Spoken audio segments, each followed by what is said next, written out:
স্বাগত জানাচ্ছি একাত্তর জার্নালের সঙ্গে আছি আমি মাহবুব হাসান। সংবাদ পর্যালোচনা ভিত্তিক নিয়মিত এই অনুষ্ঠানে আমরা খবরের নানান বিশ্লেষণ করি। পত্রপত্রিকায়, টেলিভিশন, ডিজিটাল মিডিয়া এবং নিউজ পোর্টালে যেসব খবর শিরোনাম হয়ে থাকে তা আমরা জানিয়ে দিই। সেই খবরের সঙ্গে যুক্ত মানুষদের আমরা সংযুক্ত করি আমাদের আলোচনার টেবিলে। আমাদের স্টুডিও এবং অনলাইনে সংযুক্ত থাকা অতিথিরা সেসব খবরের গভীরে ঢোকেন। আজ আমার সঙ্গে থাকছেন সিনিয়র সাংবাদিক আমিরুল ইসলাম কাগজি। দর্শক, বিভিন্ন সময় খবর পর্যালোচনায় আরও অতিথি পর্যায়ক্রমে আমাদের সঙ্গে যুক্ত হবেন, তখন পরিচয় করিয়ে দেব তাদের। শুরুতেই চলুন কয়েকটি অনলাইন নিউজ পোর্টালের খবরের শিরোনাম দেখে নিই। মোহাম্মদ আব্দুস সালাম, বিএনপি চেয়ারপারসনের উপদেষ্টা, একসঙ্গে সাইফুল হক, সাধারণ সম্পাদক, বিপ্লবী ওয়ার্কার্স পার্টি। আপনাদের স্বাগত জানাচ্ছি একাত্তর জার্নালে। সাইফুল ভাই, আপনাকে দিয়ে যদি একটু শুরু করি। আমরা 16ই ডিসেম্বর একেবারে মানে দিবসের প্রাক্কালে, বিজয় দিবসের প্রাক্কালে আছি। আর কিছুক্ষণ পরেই দিনটি শুরু হতে যাচ্ছে। দেশের বিজয়ের যে 54 বছর সেটা পূর্ণ হতে আর অল্প কিছু সময় আছে।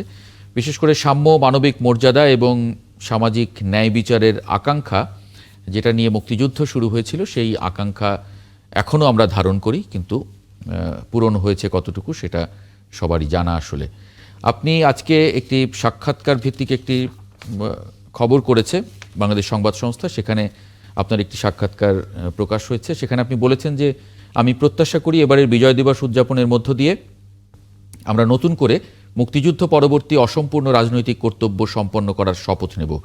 একটা সাম্যভিত্তিক, গণতান্ত্রিক, মানবিক, দায়বদ্ধ রাষ্ট্র, সরকার এবং সংবিধান তৈরি করতে পারলেই আমাদের বিজয়ের আনন্দ পরিপূর্ণতা পাব। আপনি যে রাজনৈতিক কর্তব্য সম্পন্ন করার শপথের কথা বলছেন, সেই আকাঙ্ক্ষা সেটা আসলে পূরণের বাস্তবতা দেখেন কিনা? কারণ বিশেষ করে গত কয়েকদিনের যে রাজনৈতিক যে উচ্চারণ রাজনীতিবিদদের, সেই জায়গায়। আপনাকে ধন্যবাদ। এখানে উপস্থিত আছেন বিএনপির নেতা প্রিয়ভাজন সালাম ভাই, দর্শক শ্রোতা, মধ্যরাতে যারা আপনারা আমাদের সাথে যুক্ত আছেন, দেখছেন জনপ্রিয় একাত্তর জার্নাল, আপনাদেরকে আমি শুভেচ্ছা এবং সালাম জানাই। আগামীকাল আমাদের মহান বিজয় দিবস। আর আমাদের ইতিহাসের সবচেয়ে গুরুত্বপূর্ণ ঘটনা 1971 সালের আমাদের 9 মাসের সশস্ত্র মুক্তিযুদ্ধ এবং আমাদের স্বাধীনতা সংগ্রামের যে অর্জন বা বিজয়।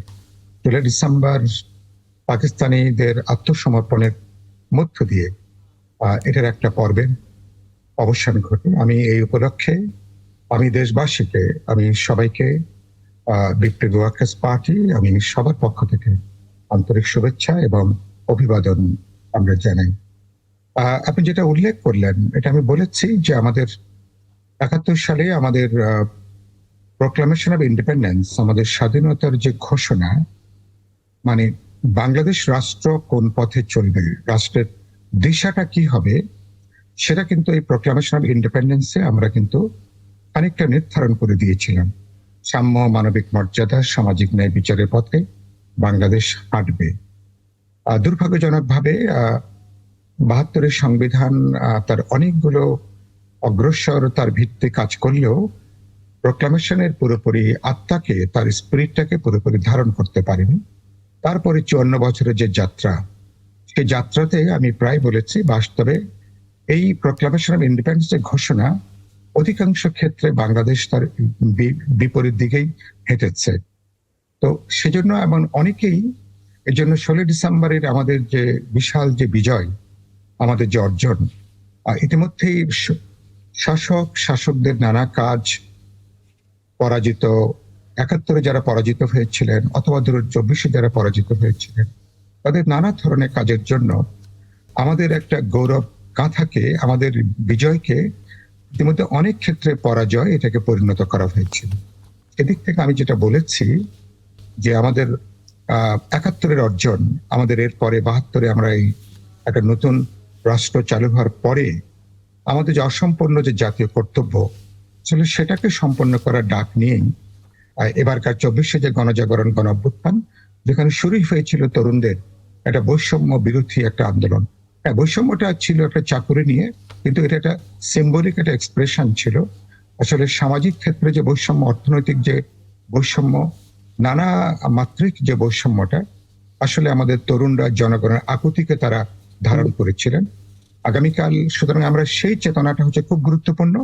আমি মনে করি রাজনৈতিক দলগুলো যদি সেই চেতনাকে ধারণ করতে পারে, আমি মনে করি অনেক চ্যালেঞ্জ আছে, ঝুঁকি আছে, আমাদের নানা মত পার্থক্য আছে, কিন্তু ৭১ তো আমাদের ভিত্তি।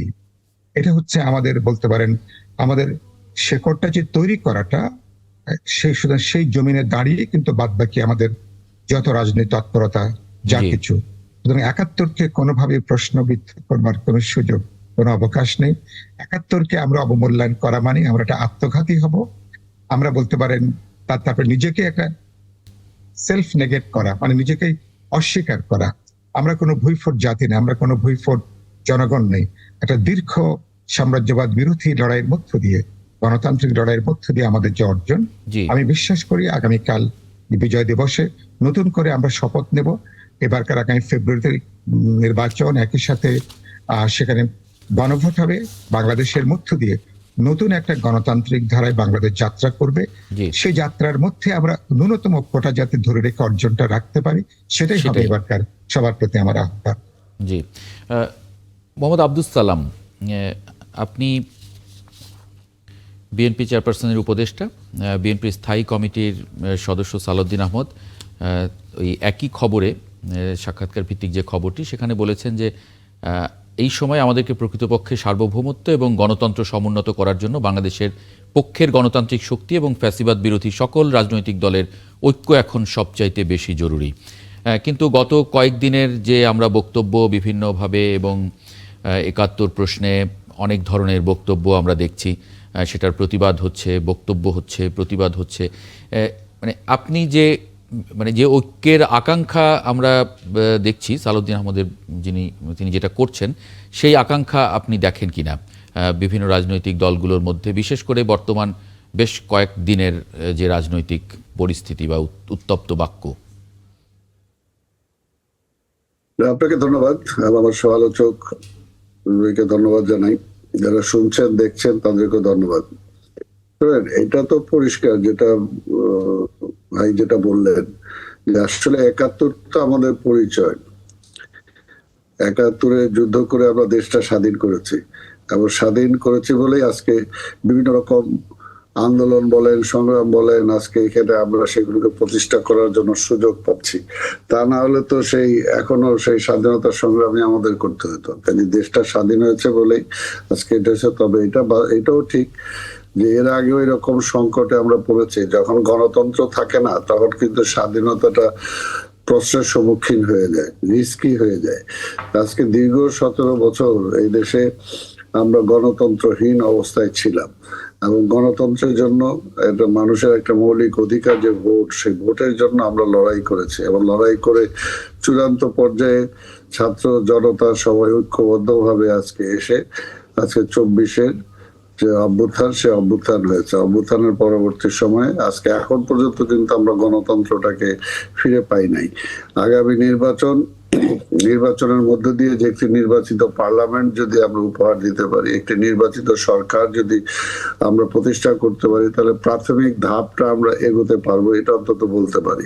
কারণ বিগত ১৭ বছরে বাংলাদেশের গণতান্ত্রিক প্রতিষ্ঠানগুলোকে, মানে আমাদের সকল রাষ্ট্রীয় প্রতিষ্ঠানগুলোকে ধ্বংস করে ফেলা হয়েছে, এবং এই ধ্বংসপ্রাপ্ত প্রতিষ্ঠানগুলোকে আমাদেরকে রিবিল্ড করতে হবে। রিবিল্ড করা তো একদিন ২ দিনে যে হয়ে যাবে সেটা কোনো কথা না। এটার জন্য যেটা আজকে সালাউদ্দিন সাহেব যে কথাটা বললেন, এটার জন্য কিন্তু জাতীয় ঐক্যটা সবচেয়ে বড় জরুরি। ঐক্যের কিন্তু কোনো বিকল্প নাই। ঐক্য দেখেন আপনি, মুক্তিযুদ্ধের মধ্য দিয়ে একটা ঐক্যের মধ্য দিয়ে একটা মুক্তিযুদ্ধ আমরা করেছিলাম, কিন্তু যুদ্ধ পরবর্তী সময়ে ৭২-এ যখন আওয়ামী লীগ ক্ষমতায় আসলো, আওয়ামী লীগ করতে করতে, আওয়ামী লীগ শেখ মুজিব করতে করতে কিন্তু তারা জাতীয় ঐক্যটাকে বিনষ্ট করে দিল। যে যখন সবচেয়ে দরকার ছিল জাতীয় ঐক্যের ভিত্তিতে আমাদের দেশটাকে এগিয়ে নিয়ে যাওয়া, তখন কিন্তু সেখানে ঐক্য ছিল না বলেই সেখানে গণতন্ত্র হোঁচট খেয়েছে, এবং গণতন্ত্র হোঁচট খেয়েছে বলেই চূড়ান্ত পর্যায়ে ৭৫-এর ৭ই নভেম্বরের পূর্বে কিন্তু সেসব আমাদের স্বাধীনতাও প্রায় বিপন্ন হওয়ার মুখে ছিল। তো এই কারণে বলবো যে আসলে দীর্ঘ ৫৪টা বছর আজকে আমরা দেশ স্বাধীন করেছি, কিন্তু স্বাধীনতার পরে এতগুলো বছর পরে কিন্তু গণতন্ত্রটাকে প্রাতিষ্ঠানিক রূপ আমরা দিতে পারি নাই, রাজনীতিটাকে একটা শক্তিশালী কাঠামোর মধ্যে আমরা দাঁড় করাতে পারি নাই। যদি দাঁড় করাতে পারতাম তাহলে কিন্তু বারবার এই হোঁচট খেতে হতো না আমাদের। কাজে এটাগুলোকে আমরা বারবার শুধু বারবার আমরা গণতন্ত্র হারাবো, আবার গণতন্ত্রের জন্য আবার লড়াই করতে হবে, আবার অভ্যুত্থান করতে হবে, এটাই কি চলতে থাকবে? এই জন্যই এবারে নির্বাচনটা খুবই গুরুত্বপূর্ণ। এবং এখানে যে ফ্যাসিবাদ বিরোধী যে ঐক্যের কথা যেটা বলা হয়েছে, অবশ্যই ফ্যাসিবাদ বিরোধী ঐক্য আমরা চাই, কিন্তু কোনোভাবে ৭১কে বিসর্জন দিয়ে না। যদি ৭১কে কেউ চ্যালেঞ্জ করতে চায় তাহলে সেটা তো কোনোভাবেই তার সাথে ঐক্যই হতে পারে না, কারণ ৭১ সেই প্রশ্নটাই আপনার কাছে থাকবে। আমি একটা বিরতি নিয়ে ফিরবো যে মানে বেসিকে যদি আসলে অনৈক্য থাকে তাহলে মানে যে ঐক্যের স্বপ্ন আমরা দেখছি এই জাতি গঠনে, দেশ গঠনে, সেটা আসলে কতটা সম্ভব হবে। হাসনাত কাইয়ুমকে একটু পরিচয় করিয়ে দিই। অ্যাডভোকেট হাসনাত কাইয়ুম আমাদের সঙ্গে এরই মধ্যে যুক্ত হয়েছেন, প্রধান সমন্বয়ক রাষ্ট্র সংস্কার আন্দোলন। আমরা একটা বিরতি নিয়ে ওনার কথাটা তখন একটু সময় নিয়ে শুনি, তখন তাহলে বুঝতে সুবিধা হবে। দর্শক, একটা ছোট্ট বিরতি নেব। বিরতির পরে ফিরে হাসনাত কাইয়ুম এবং কাগজি ভাইয়ের মন্তব্য এই প্রসঙ্গে একটু জানতে চাইবো। আমি একটা ছোট্ট বিরতি নিচ্ছি। আমরা অ্যাডভোকেট হাসনাত কাইয়ুমের কাছে আমি একটা প্রসঙ্গে রেখে গিয়েছিলাম। অ্যাডভোকেট হাসনাত কাইয়ুম, আপনি আজকে সাক্ষাৎকার ভিত্তিক যে সংবাদটি আলাপ আমরা করছিলাম বাসসের, সেই আলাপে আপনি বলেছেন যে ৭১-এর যুদ্ধ জয়ের পরে ৭২ এবং ৭৩-এর বিজয় দিবসে একই ধরনের হতাশা ছিল। তখন মুক্তিযোদ্ধাদের অনেকেই হতাশ, কারো কারো বিরুদ্ধে বিভিন্ন রকমের অভিযোগ, অস্থিরতা, আশঙ্কা, এগুলো যেমন ছিল বর্তমান অবস্থাও ঠিক তেমনই। ২৪-এর গণ অভ্যুত্থানের আকাঙ্ক্ষার সঙ্গে মিলিয়ে এবারের যে বিজয় দিবস, আগে যে হতাশা, অস্থিরতা, তা প্রায় একই রকম মনে হয়। এটা মানে আমরা যে ঐক্য এবং নির্বাচনের পরে যে একটা নতুন বাংলাদেশের যে স্বপ্ন, আকাঙ্ক্ষা মানুষের, সেটার কথা বলছি, সেই জায়গায় আপনি আসলে হতাশা দেখছেন কিনা, নাকি আশাও দেখেন? না, দুটোই কাজ করে এরকম সময়। ধরেন, ধন্যবাদ আপনাকে এবং যারা শুনছেন।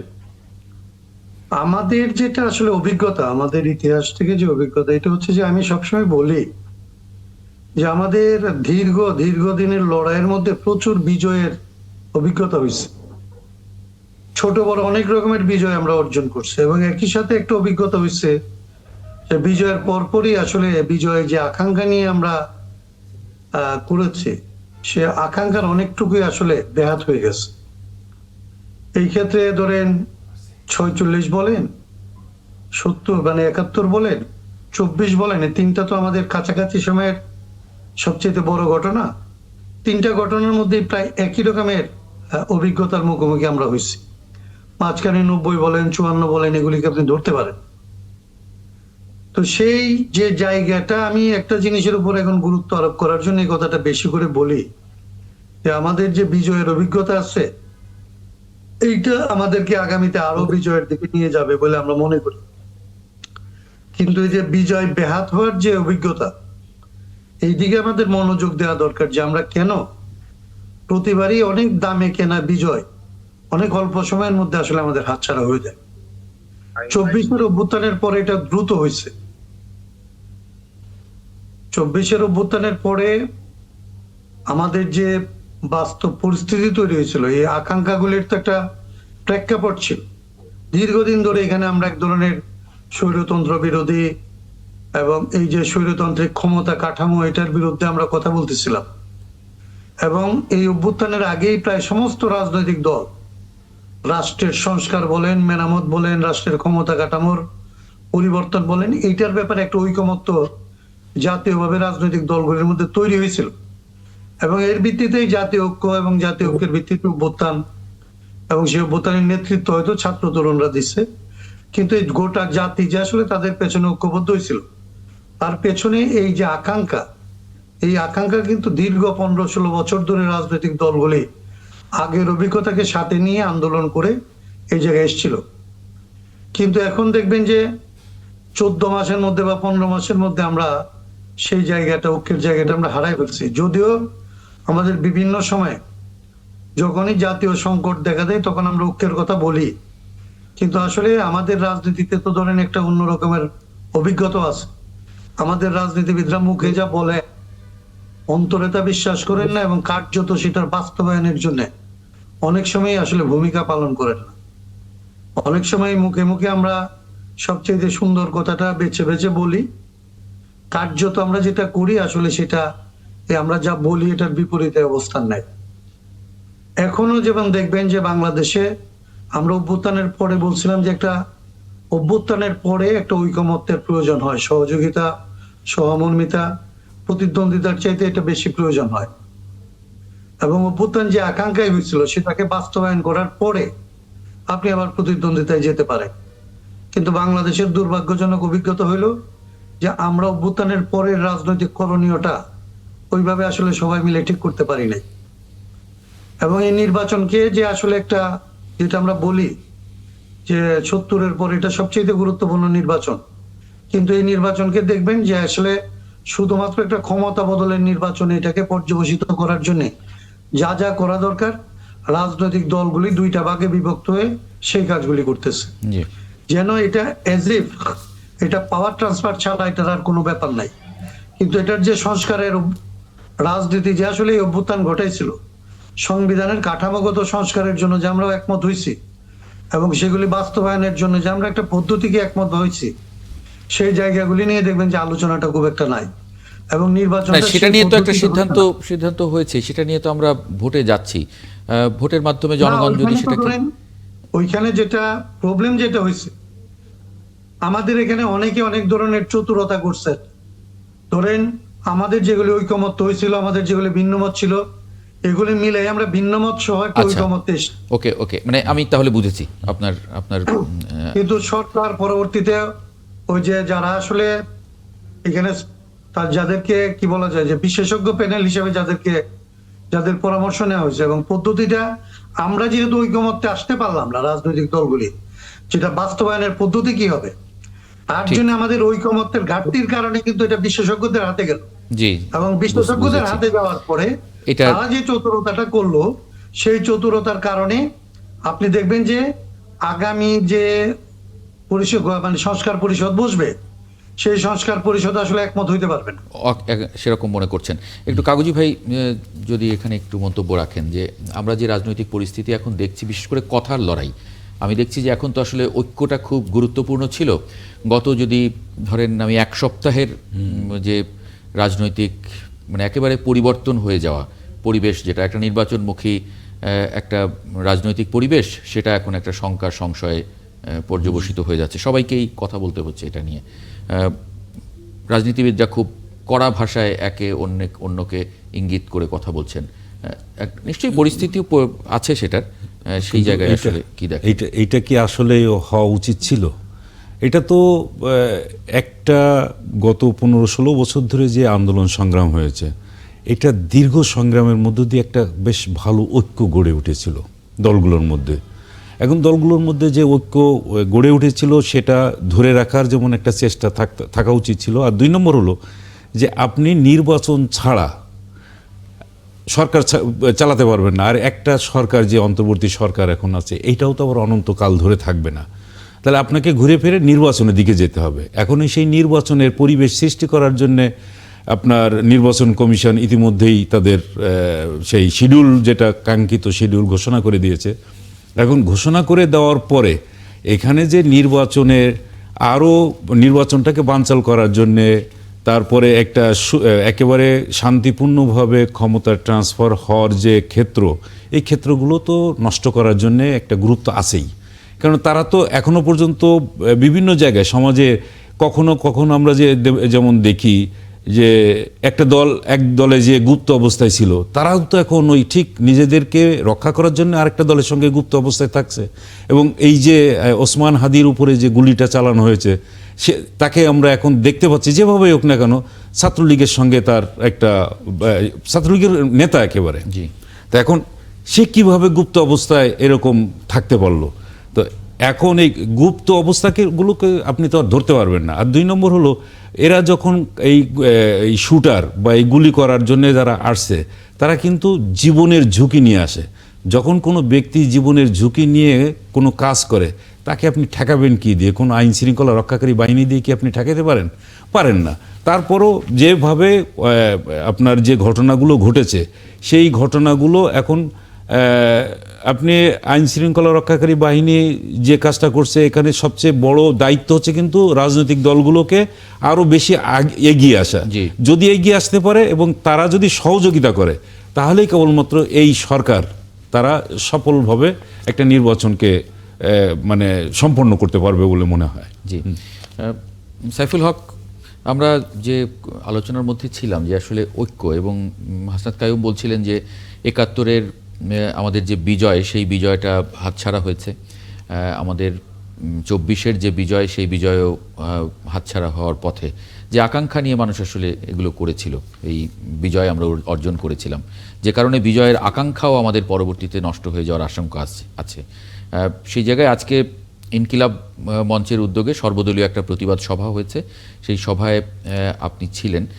এখন যে মানে এটা কি এই যে ৭১ এবং ২৪-এর যে বিজয় হাতছাড়া হওয়ার যে শঙ্কা বা হয়েছে যে কারণে, সেটা কি এরকম মনে হয় যে এই দুটি বিজয়েই আমরা যাদের বিরুদ্ধে বিজয় অর্জন করলাম তারা খুব সক্রিয় ছিল এই বিজয়টা বানচাল করার জন্য, এবং আমরা নিজেরা ঐক্যবদ্ধ না থাকার কারণে আসলে আমাদের এই পরিণতিটা এরকম হতে যাচ্ছে কিনা? আপনি অনেক বড় ক্যানভাসে প্রশ্ন করেছেন, সময় যায় তাতে খুব যদি পয়েন্টেডলি বলি। প্রথম একটা কথা আমি বলতে চাচ্ছি, যেটা ঠিক আজকে বলতে চাচ্ছিলাম না, তারপরও কথা প্রসঙ্গে কথা বলছি। ইতিমধ্যে আমি নানা জায়গায় কথাটা একটু বলেছি, সেটা হলো যে এত বড়, এবার যদি বলি ১৬ বছর বা পরবর্তী ৩৬ দিন এত বড় আন্দোলন, জাগরণ, গণঅভ্যুত্থান, পরিবর্তনের বিশাল যে আকাঙ্ক্ষা, যে আকুতি, মানুষের যে আর্জ বলেন ভেতর থেকে, পুরনো জমানায় ফিরতে চায় না। এবং এটাকে আমরা ঐকমত্য কমিশন, সংস্কারের উদ্যোগ, জুলাই সমঝোতা সনদ, নানা অভিধে আমরা প্রায় ১ বছরের বেশি আমরা পার করেছি। আমার উপলব্ধি আমার দর্শকদের সাথে আমি একটু শেয়ার করি। সেটা হলো যে এই পরিবর্তনটা রাজনৈতিক দল, রাজনৈতিক নেতৃত্বের আত্মাকে খুব বেশি স্পর্শ করতে পেরেছে এরকম আমি লক্ষণ আমি দেখছি না। এবং এই পরিবর্তন তাদের অন্তর্গত কোনো পরিবর্তন, তাদের চিন্তা, দর্শন, তাদের দৃষ্টিভঙ্গি এবং তাদের যেটা তাদের প্রায়োগিক তাদের যে কর্মকাণ্ড, চিন্তা তো রিফ্লেকশন ঘরে আপনার আচরণের মধ্য দিয়ে, প্রতিটা কাজের মধ্য দিয়ে। জি, মানে আপনি সব দলের কথাই বলছেন, সব রাজনৈতিক নেতা? আমি একটু ম্যাক্রো লেভেলে কথাটা বললাম। আমি কম বেশি এর মধ্যে ধরুন নিক্তি দিয়ে হয়তো মাপার ব্যাপার থাকতে পারে, কোন দলের বেশি হয়েছে, কারো কম হয়েছে, কিন্তু আমার সাধারণ একটা অভিজ্ঞতা, আমি যে রাজনৈতিক স্ফেয়ারে কাজ করেছি, এবং আমার মনে হচ্ছে যে রাজনৈতিক দলগুলোর ভেতরে প্রকৃত পরিবর্তনের আমি তেমন কোন জায়গাটা আমি ভেতর থেকে দেখিনি। যেটা হয়েছে কিছু আনুষ্ঠানিকতা, কিছুটা চাপে পড়ে, কিছুটা বাধ্য হয়ে, কিছুটা পরিস্থিতির কারণে, কিন্তু থাকে না যে ভেতর থেকে যে উপলব্ধি, ভেতর থেকে যে পরিবর্তনের জায়গাটা, এটা আরেকটা খেয়াল করবেন। এই পরিবর্তনটা বেশিরভাগ এটার সাথে আমাদের গোটা ব্যবস্থার, অর্থনীতি বলে দুর্বৃত্ত অর্থনীতি, দুর্বৃত্ত রাজনীতি, তার বেসিক কাঠামোর কোনো জায়গায় আমরা কথা কোনো স্পর্শ করিনি। সমগ্র আলোচনা উপরই কাঠামো নিয়ে, রাষ্ট্র, সরকার, ব্যবস্থা, সংবিধান নিয়ে, কিন্তু ভেতরকার যে ব্যবস্থা এই উপরই কাঠামোকে তৈরি করে বা পরোক্ষভাবে ধরে রাখে, কেবলমাত্র উপরই কাঠামোর কিছু পরিবর্তন দিয়ে খুব বেশি দূরে এগোনো যাবে সেটা মনে হয় না। হাসনাত কাইয়ুম একটা শব্দ বলেছেন, আপনি নিশ্চয়ই খেয়াল করেছেন। তিনি বললেন সবকিছু ছাপিয়ে, ধরুন এটাকে আপনি অন্যভাবে ব্যাখ্যা করতে পারেন, শুধু একটা নির্বাচনের মধ্য দিয়ে, নির্বাচনের কোনো বিকল্প নাই, এটা নিয়ে কোনো প্রশ্ন নেই। আমি বলেছি যে শুধুমাত্র একটা নির্বাচন যদি গত অবাধ নিরপেক্ষ হতো, এই গণজাগরণ, গণঅভ্যুত্থান এত শহীদদের ধারার কোনো প্রয়োজন হতো না। নিয়মতান্ত্রিক ভাবে সরকার পরিবর্তনের পথ বন্ধ ছিল বলে আমাদেরকে রক্তাক্ত একটা গণঅভ্যুত্থান করতে হয়েছে। কিন্তু এটাকে পুরো জিনিসে দাঁড়িয়ে গেছে যে একটা সরকার পরিবর্তন। হ্যাঁ, আমাদের কমিটমেন্ট আছে, জুলাই সনদের ব্যাপারে কমিটমেন্ট আছে, গণভোটের ব্যাপারে কমিটমেন্ট আছে, সেটা ভবিষ্যতে। কিন্তু আপনি বারবার করে কথাটা কয়েকবার উল্লেখ করেছিলেন, গত এক সপ্তাহের যে ঘটনাবলী এবং আমাদের রাজনীতিকদের পরস্পরের নিয়ে এখন কিন্তু সংস্কার নিয়ে কোনো আলোচনা নেই, এখন কিন্তু এজেন্ডা নিয়ে কোনো আলোচনা নেই, রূপান্তর নিয়ে কোনো আলোচনা নেই, পরিবর্তন নিয়ে কোনো আলোচনা নেই। গোটা আলোচনাটা পরস্পরকে দায়ী করা, পরস্পরকে অভিযুক্ত করা। তার মানে হচ্ছে রাজনীতিকরা, আমি মানে 111 শুনে বলেছিলাম যে আমাদের রাজনীতিকরা তখন যেমন কোনো শিক্ষা গ্রহণ করেননি, এত বড় গণজাগরণ গণঅভ্যুত্থানের পরও বেসিক কোনো লার্নিং যেটা, এডুকেশন যেটা, এত তিক্ত ঘটনার পরেও, আর না হলে ধরেন রাজনীতিটা কিন্তু একটা রাজনৈতিক সুস্থ প্রতিযোগিতার মধ্যে নাই। এবং এখনো পর্যন্ত হাসিনা যেটা বলেছিল যে অর্থাৎ বিএনপি বা অপোজিশনের উচ্ছেদের মধ্য দিয়ে হাসিনার অস্তিত্ব, এখন কিন্তু প্রকারান্তরে ভিন্ন চেহারায় আপনি রাজনৈতিক প্রতিযোগীকে যেভাবে এক ধরনের, আজকে আমি ইয়েতে গিয়েছিলাম, আপনি যেটা বললেন শহীদ মিনারে গিয়েছিলাম, তরুণদের উচ্ছ্বাস আছে, সর্বদলীয় আবেগ আছে। প্রতিবাদ সভা আমি গিয়েছিলাম, আমি নিজেও বক্তব্য রেখেছি, কিন্তু আমি যে সুপারলেটিভ ডিগ্রিতে সেখানে বক্তব্য শুনেছি, এটাকে ছাপিয়ে পুরো ব্যাপারটা অন্য মাত্রায়, অন্য একটা ডাইমেনশনে, তারপরে পুরো আমাদের নানা গুরুত্বপূর্ণ ব্যক্তিবর্গের যে আলোচনা, সে আলোচনায় আমি কারো আলোচনা যেমন আমি মুক্ত হয়েছি, কারো আলোচনা আমি বিস্মিত হয়েছি, আমাকে হতাশ করেছে, কারো আলোচনায় খানিকটা আমাকে গভীরভাবে উদ্বেগের মধ্যে নিয়ে গেছে। বাস্তবে আমরা কোথায় নিয়ে যাচ্ছি? আমি দেখছি আমাদের মধ্যে, রাজনৈতিক দলগুলোর মধ্যে, আমি টলারেন্সের কোন, আপনার একটা বক্তব্য সঠিক হলে আমি একমত হব, তার মানে আপনি কিছুটা জবরদস্তি করে চাপিয়ে দেওয়া, আমরা হাসিনার জবরদস্তিকে বিদায় দিয়েছি, নতুন ভাবে ভিন্ন চেহারায় আরেকটা জবরদস্তি কিন্তু চাপিয়ে দেওয়ার পায়তারা আমি কিন্তু দেখছি। তার মানে ঐক্যের পরিবর্তে বিভাজন, বিভক্তি, এটাই হচ্ছে আমার সবচেয়ে বড় উদ্বেগের জায়গা। জি সালাম ভাই, আপনি এখানে একটু যুক্ত করবেন যে আমরা যে ঐক্য চাইছিলাম, সেখানে সাইফুল ভাই বলছেন যে এই যে আরও বেশি উদ্বেগের জায়গা তৈরি করেছে, আমরা আরও বেশি অনৈক্যের দিকে চলে যাচ্ছি নিজেরা। সেটা আসলে খুবই উদ্বেগের, সেটা হওয়ার কথা ছিল না 24-এর পরে। একজন রাজনীতিবিদ যখন গুলিবিদ্ধ হয়েছেন, তখন সকল রাজনীতিবিদদের আসলে ওই ফিলটা থাকার মানে প্রয়োজনীয়তা ছিল, পাশে গিয়ে দাঁড়ানো একজনের আরেকজনের।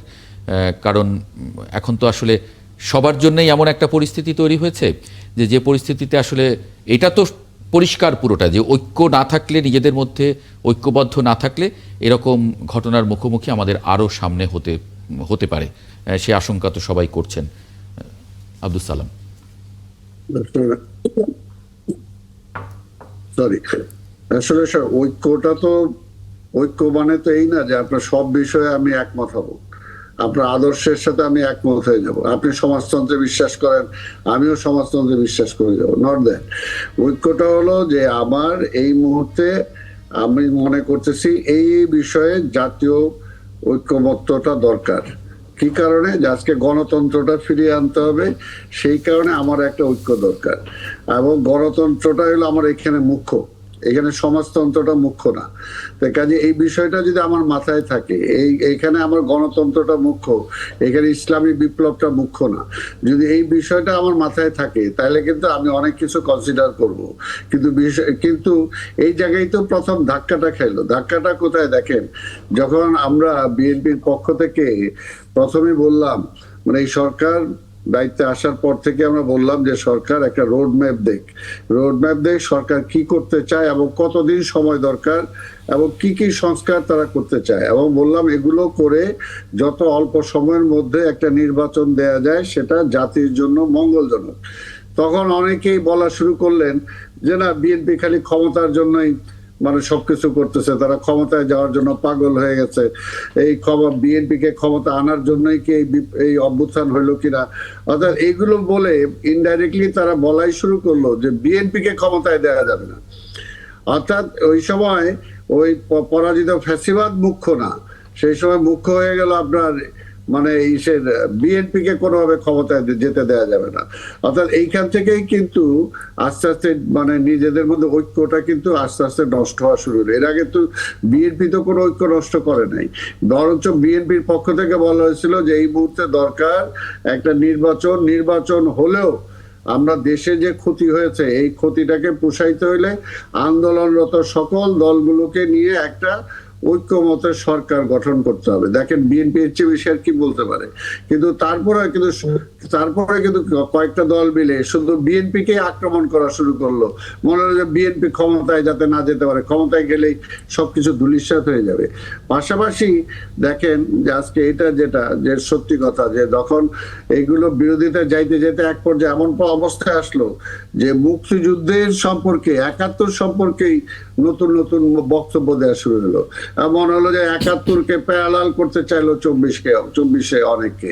এই যে এই সমস্ত নিয়ে কিন্তু তখন আস্তে আস্তে বেসিক জায়গাতে অনেকে সেই বিষয়টা নিয়ে গেল, এবং নিয়ে যাওয়ার পরে দেখেন আপনি এইবারই দেখেন কি করা হয়েছে, যে বুদ্ধিজীবীদেরকে হত্যা করা হয়েছে। আমরা কি শুনলাম, জামাতের এক নেতা মানে বলে দিল যে এগুলো সেই সময় ভারত এগুলো ঘটাইছে, অথচ সবাই আমরা জানি যে সময় পাক বাহিনী এবং পাক বাহিনীর সহযোগিতায় যারা ছিল তারাই কিন্তু সেই সময় সেই ঘটনাগুলো ঘটাইছে। তো এই যে এই বিষয়টা অর্থাৎ বেসিক জায়গাটাতে যখন চলে আসলো, পাশাপাশি কিছু দুই একটা বুদ্ধিজীবী বা সাংবাদিক এইটাও বলা শুরু করলো যে আজকের মানে এক্সক্লুসিভ ইলেকশন মানে কি, অর্থাৎ আওয়ামী লীগকে নিয়েই ইলেকশন করতে হবে। যে জায়গায় আওয়ামী লীগ নিজেই গণতান্ত্রিক পথে আসতেছে না, সে সন্ত্রাসের পথ বেছে নিয়েছে। দেখেন যে কিভাবে, অর্থাৎ এই সরকারকে সে স্বীকারই করছে না, এই পরিবর্তনটাকে স্বীকার করছে না। সেই জায়গায় আমরা কিভাবে আরেকটা এখানে থিওরি নিয়ে আসলাম, অর্থাৎ এইগুলো করে সবকিছু যেটা বলবো যে মূল বিষয়টা হলো যে নির্বাচনটা যদি আজকে 6-9 মাসের মধ্যে হয়ে যেত, তাহলে নির্বাচনটা কিন্তু এখানে মুখ্য। যে যত কথাই বলেন না কেন, অবশ্যই নির্বাচন হলে একটা নির্বাচিত পার্লামেন্ট আসলে আপনি ঠিক আছে সবকিছু হয়তো একবারে আপনি পাবেন না, কিন্তু যদি মানে ডেমোক্রেটিক প্রসেসটা যদি আপনি রাখতে পারেন, আপনি যদি রাজনীতিটাকে রাজনীতিবিদদের হাতে ফিরে আনতে পারেন, তাহলে তো হয়তো সেটা আপনার 5 বছর 10 বছরের মধ্যে তো এটা একটা পর্যায়ে আপনি যেতে পারবেন। আর যদি সেটা না করে আবার ব্যাক টু প্যাভিলিয়নে যান, তাহলে তো কোনো কিছুই হলো না। তো এটার জন্যই সবচেয়ে বড় দরকার যে এখনো যেটা যতটুকু আছে সেখানে আমাদের এখন নির্বাচনটা এই মুহূর্তে খুবই দরকার, কারণ দেশের অর্থনীতির অবস্থা খুবই খারাপ, খুবই নাজুক। যদি এই অবস্থা আরো কয়েক মাস যায় তাহলে বেকার সমস্যা বাড়ছে, মানুষের জিনিসপত্রের দাম বেড়ে যাচ্ছে, সামনে রোজা আসতেছে, সবকিছু মিলে এমন একটা অবস্থা যে নিশ্চয়ই দেশটাকে আমরা একটা দুর্ভিক্ষের দিকে ঠেলে দিতে পারি না। সবকিছুর ঊর্ধ্বে কিন্তু জনগণের জন্যই কিন্তু আমরা রাজনীতিটা করি, জনগণের জন্যই কিন্তু এই দেশটা আমরা স্বাধীন করেছি। সেই কারণেই আজকে আমাদের এই বিষয়টা কিন্তু উপলব্ধি করতে হবে। যদি দেশের জনগণকে ভালোবাসি, তাহলে এখন তো একটা জায়গায় একমত হতে হবে যে সব কিছুর মধ্যে দিয়ে আসছেন আমরা একটা নির্বাচনে যাই, নির্বাচনে একটা পার্লামেন্ট আসুক, তারপরে যে সমস্ত বিষয় সংস্কার করার জন্য আমরা ঐক্যমত হয়েছি সেই সমস্ত সংস্কারগুলো করে আমরা যাতে গণতন্ত্রটাকে একটা প্রাতিষ্ঠানিক রূপ দিতে পারি, আমরা রাজনীতিটাকে যাতে আবার রাজনীতিবিদদের হাত থেকে ওই ব্যুরোক্রেসির হাতে না চলে যায়, অন্তত সেই অবস্থাটা যাতে ফিরে আনতে পারি, সেটার জন্য আমাদের চেষ্টা করা দরকার। এবং এইখানে ঐক্যটা আজকে এইখানে দরকার যে আমার একটা নির্বাচন দরকার, আমার একটা নির্বাচিত পার্লামেন্ট দরকার। এইটার জন্য আমি যদি এখানে আমার সব আইডিওলজি চিন্তা করি, আমি আমার গণতন্ত্রের জায়গায় আমার সমাজতন্ত্রের চিন্তা করি, আমি আমার ইসলামিক টোটাল সেন্টিমেন্টকে নিয়ে এখানে আমি স্টাবলিশ করার চিন্তা করি, তাহলে এখানে এটা কখনোই হবে না, তাহলে বিভক্তিটা আরো বাড়বে। জি, একটা বিরতি নেব, বিরতির পরে ফিরছি কিছুক্ষণের মধ্যেই, সঙ্গে থাকবেন আশা করি। বিরতির পর আরেকবার স্বাগত জানাচ্ছি ৭১ জার্নালে। এই পর্যায়ে একটু যুক্ত করে নেব মিজানুর রহমান খান, বীর প্রতীক, বীর মুক্তিযোদ্ধাকে। মিজানুর রহমান খান, আজ বিজয় দিবসের প্রাক্কালে আপনাকে শুভেচ্ছা জানাই, সালাম জানাই।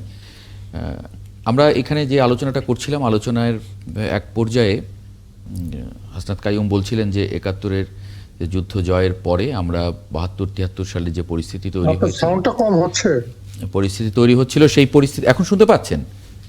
হ্যাঁ, শুনতে পাচ্ছি। জি, ৭১-এর যুদ্ধ জয়ের পরে ৭২ এবং ৭৩-এর বিজয় দিবসে এক ধরনের হতাশা ছিল, এবং যেই হতাশার এবং এটার একটা বিরোধিতার কারণে দেখা গেছে যে আমাদের যে আকাঙ্ক্ষা ছিল, যে আকাঙ্ক্ষা নিয়ে আপনারা যুদ্ধে গিয়েছিলেন, সেই আকাঙ্ক্ষা আজকে 54 বছর পরেও আমরা যে পরের প্রজন্ম, আমাদেরকে সেই একই আকাঙ্ক্ষায় আবার লড়াই করতে হচ্ছে।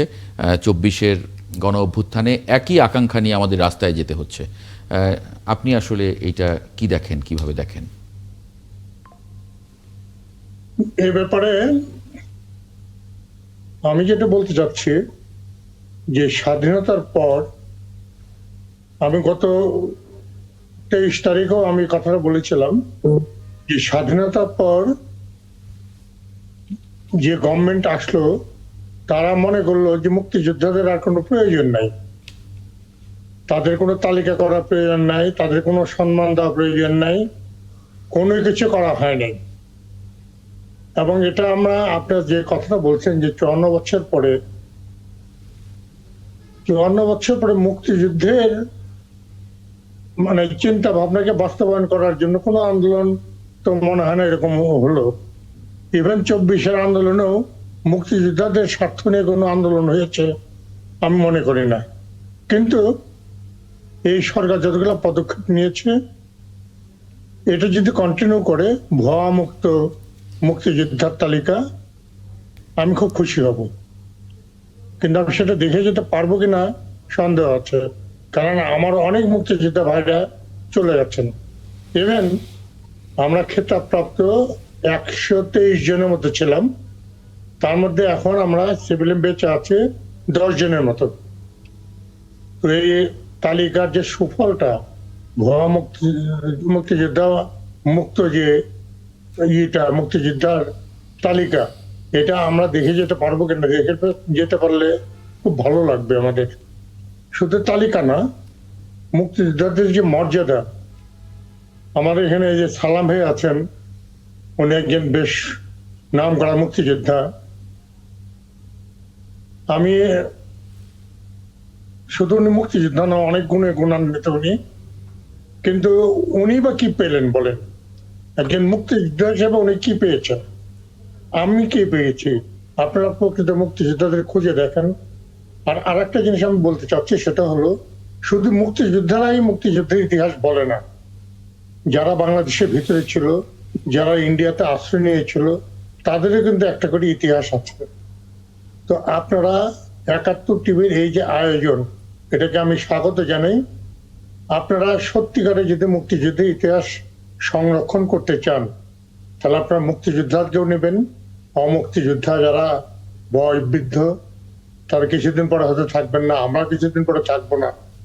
এটা একজন সচেতন নাগরিক হিসেবে। আর আপনি যেভাবে বললেন যে 54 বছরেও মুক্তিযুদ্ধের তেমন স্বীকৃতি হয় নাই, একজাক্টলি কোনো স্বীকৃতি হয় নাই। তো এখন আপনারা যদি, আমাদের তো আর বয়স নাই, আমাদের মুভ করারও তেমন নাই, সুযোগ নেই, আপনারা যদি এগুলো করেন আমরা খুশি হব আপনাদের উপরে। জি, মিজানুর রহমান খান, মানে আপনারা যে সাম্য, মানবিক মর্যাদা এবং একটা সামাজিক ন্যায় বিচারের জন্য আপনারা লড়াইয়ে গেলেন, যুদ্ধে গেলেন, জীবন বাজি রাখলেন, মানে সেটা প্রতিষ্ঠা হলো না কেন 54 বছরেও? এটাই আপনাকে আমি বললাম যে স্বাধীনতার পরে মুক্তিযোদ্ধার কোনো প্রতিনিধি যদি সরকার রাখা হতো, সেক্ষেত্রে হয়তো বা মুক্তিযুদ্ধের যে চেতনা, মুক্তিযুদ্ধের যে আদর্শ, মুক্তিযুদ্ধের যে স্বপ্ন, সেগুলো বাস্তবায়নের জন্য মুক্তিযুদ্ধ প্রতিনিধিরা কাজ করতেন।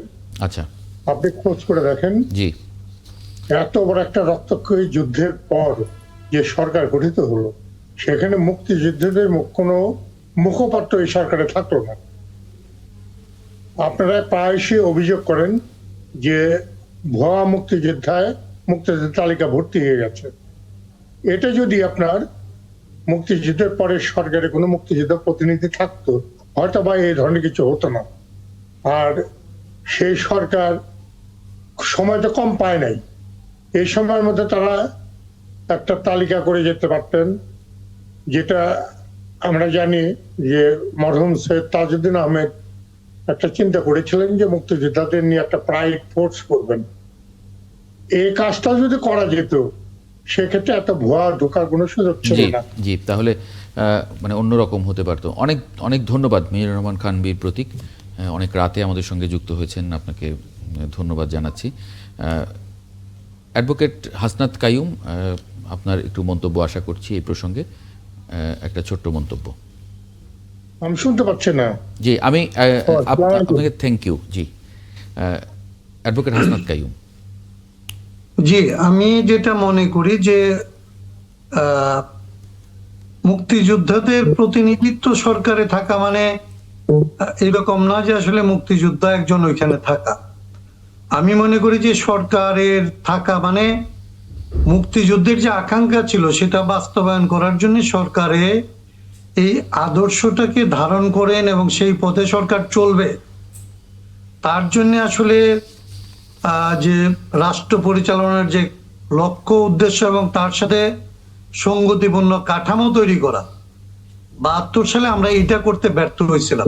জি, 72 সালে বাংলাদেশের রাষ্ট্র কোন পথে চলবে, কাদের হাতে কি ক্ষমতা থাকবে, এটা এমনিতে খুব দৃশ্যমান হয় যে মুক্তিযোদ্ধাদেরকে একদমই ক্ষমতার বাইরে ফেলে দেওয়া হলো।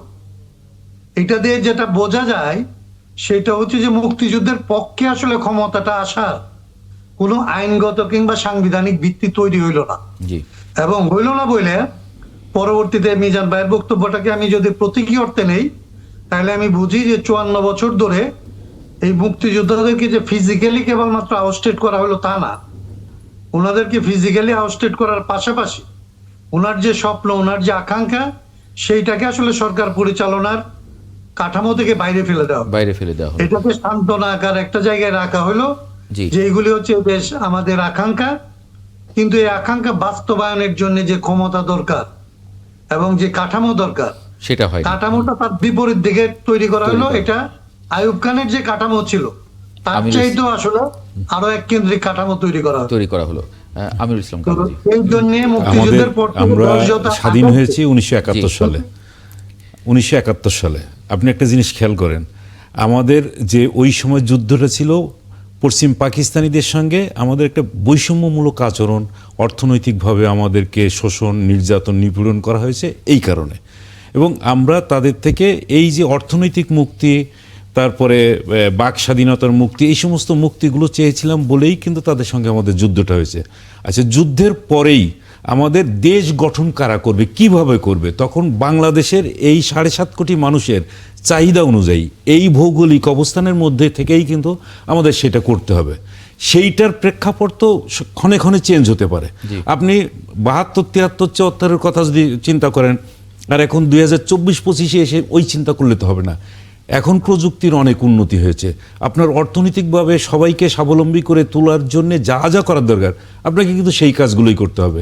আবার অনেকেই আছে যে আবার আপনি কিন্তু এটা অস্বীকার করতে পারবেন না, 1971 সালে আমাদের এক সাগর রক্তের বিনিময়ে কিন্তু আমরা বাংলাদেশটা স্বাধীন করেছি। কেউ কেউ আবার ওই 71টাকে বাদ দিয়ে আমাদের 24টাকেই সামনে নিয়ে আসে, এটাও কিন্তু করা যাবে না। তার কারণ হলো ওইটা আমাদের যুদ্ধ হয়েছে একটা গ্রুপের সঙ্গে, মানে একটা দেশের সঙ্গে আমরা স্বাধীনতা যুদ্ধ করেছি, আর এটা করেছি কিন্তু আমাদের উইদিন দ্য কান্ট্রি, আমাদের দেশের মধ্যে, এবং সেটা হয়েছে কি একটা ফ্যাসিজমের বিরুদ্ধে। সেই ফ্যাসিজমকেই কিন্তু আমরা বিতাড়িত করেছি। এবং এখানে এখন আমাদের সবাই মিলে যে কাজটা করতে হবে সেটা হলো, আমাদের এখানে এখন 20 কোটি মতো মানুষ, এখন 18 কোটি না 20 কোটি, এই 20 কোটি মানুষকে, 20 কোটি মেধাকে আপনাকে কিভাবে কাজে লাগানো যায়, এই কাজে লাগানোর উদ্যোগটাই যখন নেবেন তখন সবার আকাঙ্ক্ষা, যারা এই জুলাই চেতনায় বা জুলাই আন্দোলন করেছে সবাই তো করেছে, এখানে কে বাকি ছিল এক্সেপ্ট আওয়ামী লীগ? আওয়ামী লীগ ছাড়া বাকি যত বাংলাদেশের যত মানুষ ছিল সবাই তো এই আন্দোলন সংগ্রামে ঝাঁপিয়ে পড়েছে। এবং আকাঙ্ক্ষাই ছিল একটা, যে আমরা একটা সুন্দর সুষ্ঠুভাবে ভোট দিতে পারবো। মানুষকে যে ক্রমাগতভাবে তাদের ভোটের বাইরে রাখা হয়েছে, এটা একটা ছিল বাক স্বাধীনতা। মানুষকে ভালো খাবার দেন কিন্তু কথা বলতে দিলেন না, তখন সে বিদ্রোহ করবে। তারপর আপনি একটা মানুষকে স্বাধীনভাবে কাজ করার সুযোগ দিচ্ছেন না। এই কাজ করার সুযোগ কয়জন মানুষকে আপনি প্রোভাইড করছেন? সরকারিভাবে তো প্রোভাইড করা আছে, প্রত্যেক মানুষ তার প্রাইভেটলি সে কিন্তু প্রোভাইডেড হয়। আর কোনো মানে সেইটাই হচ্ছে মূল কথা। তা আপনি সেই কাজগুলো করে দেবেন, আপনার কাজগুলো কিন্তু আপনি করছেন কি লুটপাট করে দিচ্ছেন, টাকা পয়সা নিয়ে বাইরে চলে যাচ্ছেন, এই কাজগুলোই করেছেন। সেই কারণেই তো মানুষের এত বিদ্রোহ, এত রোষ, মানুষ এই রোষের কারণেই আন্দোলন সংগ্রামটা করেছে। জুলাইতে একটা বিরতি নিতে হচ্ছে। সাইফুল হক এবং আব্দুল সালাম, আপনাদের কাছে একটা ছোট্ট বিরতির পরে আসবো, একটু সময় নিয়ে আসবো, এই কারণে দর্শক একটা ছোট্ট বিরতি নিচ্ছি, সঙ্গে থাকবেন আশা করি। সাইফুল ভাইকে দিয়ে একটু শুরু করি। আমরা একটু যেহেতু হেডলাইনে দেখলাম যে নির্বাচন নিয়ে ইসির ঢিলেমির একটা হেডলাইন আছে, তফসিলের 48 ঘন্টার জন্য প্রচার সামগ্রী সরানোর নির্দেশ ইসির, তবু শহর জুড়ে পোস্টার, নির্বাচনী আচরণবিধি লঙ্ঘন। এছাড়া তারেক রহমান আজকে মন্তব্য করেছেন, নির্ধারিত সময়ে নির্বাচন হবে, ভোটের মাঠে জনগণের সঙ্গে থাকব। অনেক সংশয় শঙ্কা, যে বারবারই আমি যেটি বলছি যে গত এক সপ্তাহের চিত্রটা আসলে বদলে গেছে, সেই জায়গায় সাইফুল হক আপনি আসলে কি দেখেন, আমরা আশ্বস্ত হতে পারি কিনা? না, আমি প্রথমত আমি মনে করি যে ইলেকশনটাই এখন আমাদের লক্ষ্য। রাজনৈতিক দল, ভোটার, জনগণ, সমগ্র দেশবাসী, কারণ হচ্ছে যে এই 16 মাসের ব্যবস্থাটা আর চলছে না। মানে এটার যে লাইফ টাইম ছিল, লাইফ টাইমটা অনেক আগেই বাস্তবে এটা কিন্তু শেষ হয়ে গেছে। এখন বলতে পারেন যেহেতু তারা একটা লম্বা সময়ের মধ্যে গেছেন, সংস্কারের ব্যাপারে আমরা একটা লম্বা সময় দিয়েছি, তো নানাবিধ প্রশ্ন, যত দিন যাচ্ছে তত বেশি মানুষের উদ্বেগ, উৎকণ্ঠা, অস্থিরতা এটা কিন্তু বাড়ছে। ফলে ইলেকশনের কোনো বিকল্প না, যেটা একটু আগে সালাম ভাই কথাটা বলছিলেন, এটা গেল একটা পার্টে। এবং সেই জায়গা থেকে রাজনৈতিক দলগুলো যারা কথা বলছেন, তারাও কিন্তু, আমি কদিন আগেও দেখলাম, যারা আগে নির্বাচন নিয়ে সংশয় ছিলেন, নির্বাচন করা যাবে কিনা, ওনার প্রশ্ন ছিল, শর্ত ছিল, তারা এখন বলছেন যে না, ফেব্রুয়ারিতে ইলেকশন হতেই হবে। এবং এবার তো ইলেকশন এবং আমাদের জুলাই সনদ দুটো একই দিনে পড়াতে একটা নতুন মাত্রা যুক্ত হয়েছে। বাংলাদেশ একটা, আমরা যদি সফলভাবে মোটামুটি বেরিয়ে যেতে পারি, এটা পরবর্তী ডেমোক্রেটিক ট্রানজিশনের জন্য খুব গুরুত্বপূর্ণ একটা মাইল ফলক হিসেবে চিহ্নিত হবে। কিন্তু আমি একটু উদ্বিগ্ন অন্য কারণে। আপনি গত 7 দিনের কথাটা বলছিলেন, ধরুন এই যে ওসমান হাদির উপরে যে মর্মান্তিক যে হামলা, আক্রমণ, এবং এটা তফসিলের পরের দিনই 24 ঘন্টা না যেতেই মানে বোঝাই গেছে যে এটার লক্ষ্যটা হলো নির্বাচনটাকে স্থগিত করা, অস্থিতিশীল অবস্থাটা তৈরি করা, বানচাল করার কোনো প্রয়াস কিনা। এবং এটা নিয়ে আমার উদ্বেগ আছে। এটা গেল, যারা এটার পেছনে আছেন তাদের তো ডেফিনেট পলিটিক্যাল এজেন্ডা কাজ করতে পারে, কিন্তু যারা এটার ভিকটিম, আমরা যারা অভ্যুত্থানের অংশীজন, রাজনৈতিক দল, সমাজে গুরুত্বপূর্ণ অংশ, ছাত্র, তরুণ এবং তাদের শত ধরনের যে সংগঠন, আমি তাদের কথাবার্তা, আলাপ আলোচনাতে সেখানে কিন্তু বিচারটা ছাপিয়ে আমি দেখছি যে অনেকগুলো নতুন নতুন এজেন্ডা যেগুলো হাজির করা হচ্ছে, যেগুলো ধরেন কিভাবে যেটা এই সরকারের পক্ষে এই এজেন্ডাগুলোকে অ্যাড্রেস করার তার কোনো রাজনৈতিক সক্ষমতা, তার কোনো ক্ষমতা এটা কার্যত নেই। তাহলে এইসব এজেন্ডাকে কাজ করতে গেলেও নির্বাচন লাগবে, নির্বাচিত সরকার লাগে, পপুলার ম্যান্ডেট লাগবে। বাংলাদেশ একটা অভ্যুত্থানের পরে আকাঙ্ক্ষাকে কিভাবে ধারণ করবে, জুলাই অভ্যুত্থানের প্রধান যে স্পিরিট কে কিভাবে ধারণ করবে, ধারণ করার একটা সাংবিধানিক পদ্ধতি আমরা আলাপ আলোচনা করেছি, যে জন্য জুলাই সনদের কথা আলোচনা হয়েছে। বাকি প্রশ্ন যেগুলো আছে, আমাদের স্বাধীনতা, সার্বভৌমত্ব, জাতীয় নিরাপত্তার প্রশ্ন, ভারতের প্রশ্ন একটা অত্যন্ত গুরুত্বপূর্ণ প্রশ্ন। সুতরাং এমন একটা প্রশ্ন, আপনি তো আপনার প্রতিবেশীকে আপনি পাল্টাতে পারবেন না। তাহলে এমন প্রতিবেশী, যে প্রতিবেশী এটা বৈরী প্রতিবেশী, 15 মাসে যে প্রতিবেশী আমার আপরাইজিংটাকে, স্পিরিটটাকে তারা গ্রহণ করতে পারেনি, আবার একই সাথে তার সাথে প্রতিবেশী হিসেবে আমাকে বসবাস করতে হচ্ছে, তাহলে আমি আমার জাতীয় আকাঙ্ক্ষা, আমার স্বাধীনতা, সার্বভৌমত্ব, জাতীয় নিরাপত্তা, আমার অভ্যুত্থানের স্পিরিটটাকে রেখে কিভাবে আমি তার সাথে ডিল করব আমার জাতীয় স্বার্থ নিরাপত্তার জায়গা থেকে, এটা ভবিষ্যতে রাজনৈতিক সরকারের জন্য গুরুত্বপূর্ণ একটা এজেন্ডা হিসেবে চ্যালেঞ্জ আকারে কিন্তু থাকবে আর কি। জি জি জি, আব্দুল সালাম। আমি তো প্রথম থেকে বলে আসছি যে আসলে এখানে আর একটু পিছনে টানতে চাই আমি। 71-এর প্রশ্ন যেহেতু আসছে, আর বিজয়ের মাস, মানে এখন তো আজকে 16ই ডিসেম্বর পড়ে গেছে, ভোরবেলা সবার স্মৃতিসৌধে যাব। তো এই সময়গুলো, এই স্মৃতিগুলো তো আমাদেরকে আবেগে আপ্লুত করে, এবং যখন হিসাব মিলাতে যাই তখন আর হিসাব মিলে না যে কি কারণে যুদ্ধ করলাম, এবং সেই যুদ্ধের সেই স্বপ্ন এখনো কেন অধরা রয়ে গেল।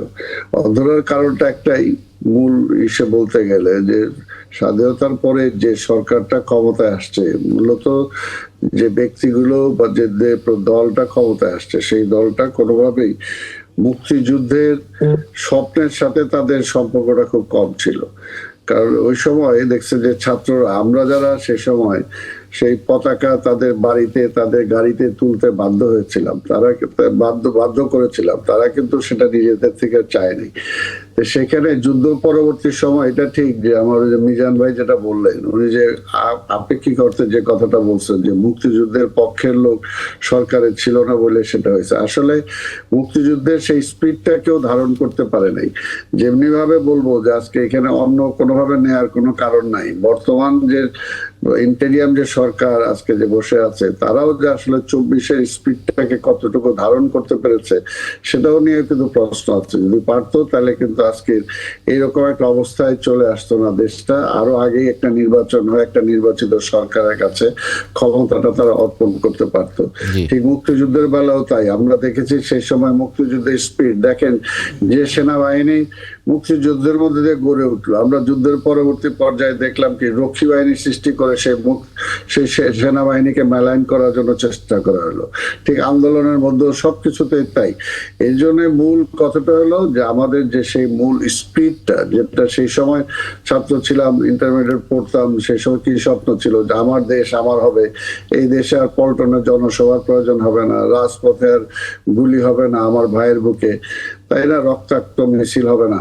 কিন্তু সেই স্বপ্ন তো কিছু কয়েকদিন যাইতে যাইতে যে কারণে বারবার এই ধরনের আন্দোলন দিতে হচ্ছে, রক্ত দিতে হচ্ছে, ওই ক্ষতগুলো রয়ে গেছে, ওই ক্ষোভগুলো কিন্তু জাতির মধ্যে রয়ে গেছে। যে কারণে দেখেন আর্মির মধ্যে কু পাল্টা কু হয়েছে, অর্থাৎ কিন্তু মুক্তিযুদ্ধের ওই শক্তিটাকে কাজে লাগায়নি বলেই কিন্তু সেটা আসছে। এক্স্যাক্টলি, মানে এটা তাহলে তো এরকম যে আপনার ওই সময়ের আপনারা যে প্রজন্ম, আপনাদের যে আকাঙ্ক্ষা, আপনারা মনে করেছিলেন যে এই ধরনের আন্দোলন আর করতে হবে না, পল্টনের আর জনসভা করতে হবে না, রাস্তায় আর রক্ত ঝরাতে হবে না। কিন্তু আজকেও তো আমরা 24-এ এসেও দেখলাম যে সেই একই রকম ভাবে এই প্রজন্মকেও রক্ত ঝরাতে হচ্ছে। আমরা যদি এবারও ব্যর্থ হই, দেখা যাবে যে আমার পরের প্রজন্ম, আমার সন্তানদের প্রজন্মদেরও একই রকম ভাবে রক্ত ঝরাতে হচ্ছে। আমিরুল ইসলাম কাগজি একটা ছোট্ট মন্তব্য করবেন। ছোট মন্তব্য, আমি যেটা আগেও বলছি, এখন আবার আমাকে রিপিট করতে হচ্ছে, কেননা আপনার সময়ের সঙ্গে সঙ্গে সবকিছু কিন্তু বদলে যাবে, এটাকে আপনি ঠেকাতে পারবেন না।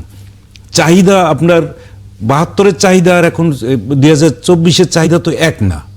আপনার ওই সময় আমাদের সালাম ভাইরা, তারপরে না আমি বলি চাহিদা তো কাছাকাছি ছিল, সাম্য, মানবিক মর্যাদা, ন্যায় বিচার, চাহিদা কাছাকাছি। অর্থনৈতিকভাবে কিন্তু আমরা 1972 সালে যে জায়গায় ছিলাম, আজকে কি সেই জায়গায় আছি?